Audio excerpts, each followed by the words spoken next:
Hello, I'm Ollie and this is Criminally, where I talk about crime, pulp, horror, that kind of thing. Today, fiendish horror, gripping sci-fi and bad girl librarians. It's my weekly wrap-up.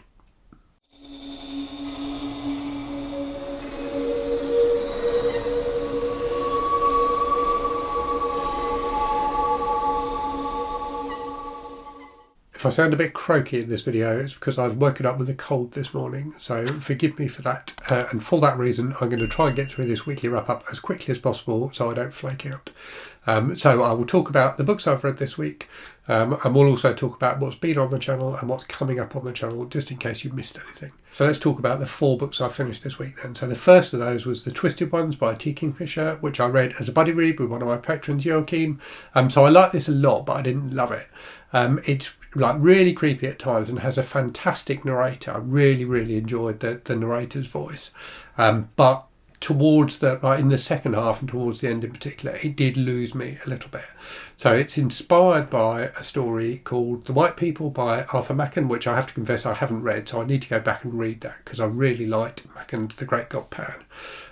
So effectively in The Twisted Ones, this woman goes to put the house of her grandmother who's died in order to sort it out. The house is in the middle of nowhere. She finds a diary in there that was kept by her grandmother's husband, her step-grandfather, and there's weird stuff in that diary. So it talks about a book he's read that has weird stuff in it.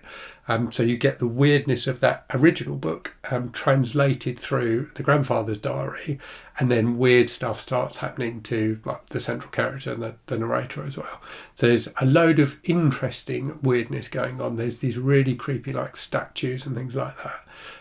But I just felt like in the second half it lost its way a little bit. I thought the second half could have been a bit tighter. But yeah, still a lot to enjoy there. And I will definitely be reading some more T. Kingfisher. This was the second book I've read by her. The first was What Moves the Dead, which I liked a fair bit more. But we'll definitely be going back and reading some more by her. Okay, after that then, I read Recursion by Blake Crouch, which is the pick for the Criminally Book Club this month. So a book club I run for my channel members and patrons. So this is a really interesting and enjoyable sci-fi novel. Again, I felt like it could have been better. I felt like it wasn't quite as refined, I suppose, as it could have been. So it's about this condition that starts affecting people called false memory syndrome. So people start remembering things that haven't actually happened, and it becomes apparent after a while that various people are sharing these same memories. And it focuses on a cop who's investigating the attempted suicide of a woman who has this false memory syndrome. And then also 10 years previously to that, you've got another storyline that runs in parallel about this woman, like a female scientist doing investigations into this thing that she's invented, which apparently allows people to unlock memories that they've forgotten. And it ends up being quite an interesting book, but I did feel like it lost its way a bit. So there's almost 3 different parts to it. There's the initial part, which is very mysterious, kind of felt a bit like Lost or something like that kind of thing, where loads of stuff is happening and none of it quite makes sense. And then you've got the middle bit where you find out what's going on and things start to make a bit more sense, and then things change again in the final section. So there's a ton going on in this book, and I didn't feel like Blake Crouch quite pulled it all together. I also think, and I think this is true of his other book, Dark Matter, which I read a few years ago and I did like more than Recursion. He tries to inject this kind of, his theory of humanity and human relationships and things like that into his books, and it feels a little bit heavy-handed at times, I think. But still a tense, enjoyable sci-fi novel, some really interesting ideas. So yeah, I had fun with it, but I didn't love it.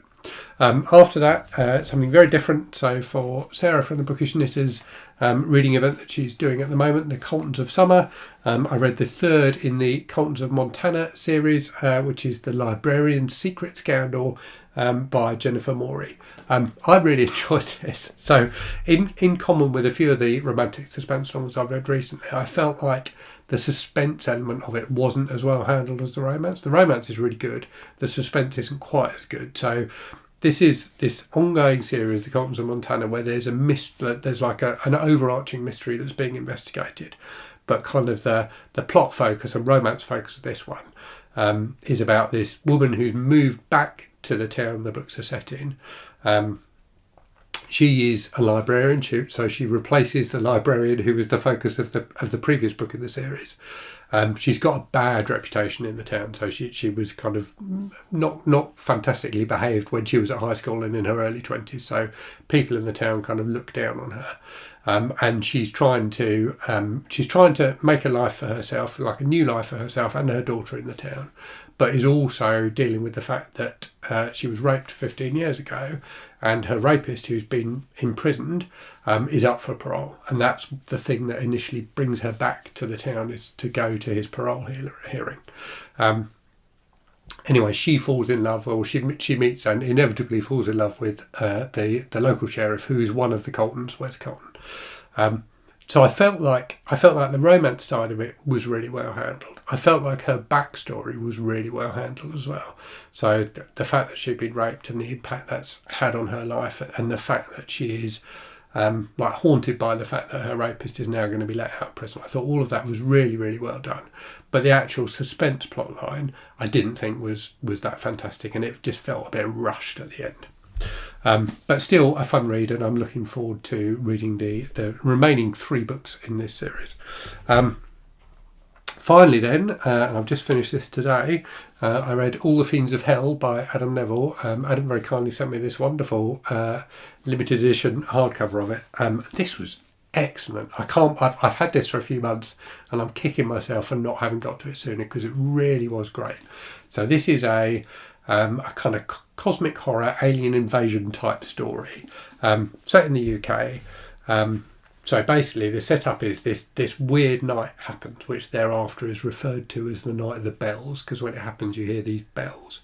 The skies go red, and everyone just kind of floats up into the sky. Like the vast majority of the population of the world just floats up into the sky. And the only people that are left are people who were incapacitated at the time that happened. So people that couldn't get out of their houses for whatever reason. So the central character is a guy who was laid up with a really bad case of the flu on that night. And he comes out of the flu like a week or so after it's happened, and discovers that basically everyone has gone, and it's about him trying to survive. So he meets these 2 kids and kind of teams up with them. And it's about that trio trying to figure out what's going on and survive in this new world. So you've got that kind of absence of humanity, which I think is always an interesting setting for a book. And you've also got these creatures which are kind of investigating, trying to sweep up the survivors, if you like, who are the creatures were just fantastically well imagined. I really thought they were brilliantly done. But what makes this book really is the central character. The hero was so well done. He's such an interesting central character, and the kind of arc of his story within the book I thought was perfectly handled. So I really, really enjoyed it a lot. I will do a full review of it, but trust me, it's really excellent. So that's what I've finished this week. I'm also continuing to read Techno-Feudalism by Yaris Varoufakis, which I talked about last week. So that's a kind of non-fiction economics politics type book, so I'm not rushing through it, but I'm still reading that and enjoying it. It's very interesting. And in terms of what I'm going to read next, I think it's probably going to be Letters to the Purple Satin Killer by Joshua Chaplinsky, which I've got an arc of and which I want to read for Giallo July. So I think that will be the next thing I read. So that's what I've been up to reading wise. In terms of channel stuff, so in the last week you've had my review of Dead Mile by Joe Furness, a really fun kind of locked room style murder mystery. You've had an unboxing video I did for the Your Paper Quest box subscription service, which this month was a crime box.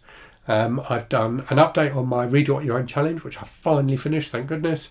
And I did an unboxing video for the Books 10.3. Sorry, let me grab it. I should have had it more to hand. The Books 10.3, Books Go 10.3 e-ink tablet, which is absolutely fantastic. Really enjoying reading stuff on this. In the week ahead then you'll get my review of this. You'll also get my review of the book Cabaret Macabre by Tom Mead, which comes out on the 1st of August, I think. And you'll get my August TBR, so my Garb August TBR, which has got, I think from memory, 28 books in it. So it ended up being 8,000 pages. So I've got 8,000 pages of pure trash to read during August. So very much looking forward to that. And you'll also get on the 1st of August my launch video for Garb August, which you'll have seen in a video and in my community tab as well. I've invited people to submit clips to be part of. So if you'd like to be part of that, if you're watching this on Saturday, you've got till the end of Sunday just to upload a clip. I'll leave a link in the description to the Google Drive where you should put the clip. Upload a clip of yourself saying Happy Garb August. Just that, Happy Garb August. And you can be in that video on the 1st of August. Right, so that's everything for this week's wrap up. I've got through it despite my cold. I hope you've all had good reading weeks. Let me know what you've been reading in the comments. And as always, thanks very much for watching. I hope you're safe and well out there. I hope you're reading good stuff. And I'll speak to you again very soon. Cheerio.